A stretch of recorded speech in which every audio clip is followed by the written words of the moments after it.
네, 이번에 일본 입장 알아보겠습니다. 도쿄 연결합니다. 자, 황현택 특파원, 그곳 매체들은 어떤 기사를 전하고 있나요? 네, NHK 등 일본 언론들은 미국 현지를 연결해서 개표 상황을 실시간으로 전달하고 있습니다. 일본 정부 역시 대선 결과가 자국에 미칠 영향에 촉각을 곤두세우는 모습인데요. 먼저 스가 총리의 말부터 들어보시겠습니다. 我が国外交安全保障の基軸である日米同盟は、インド太平洋地域と国際社会の平和繁栄自由の基盤となるものです。 그동안 일본이 내세운 외교 정책의 핵심은 미일 동맹, 더 나아가 미국 제일주의입니다. 그래서 표면적으로는 누가 승리하든 전통적인 미일 동맹 관계는 탄탄할 것이라고 강조하고 있습니다.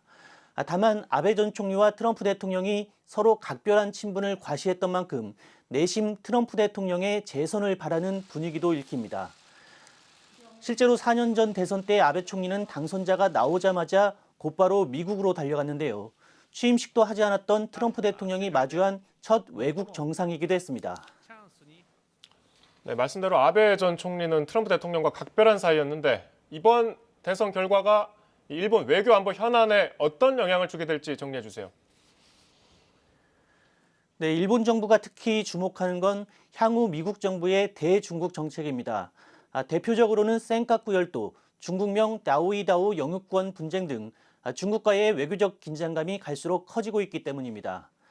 그래서 일본은 트럼프 대통령 재임 기간 미국과 함께 중국의 팽창에 제동을 걸기 위해 지역 국가들과 연대를 강화해왔습니다.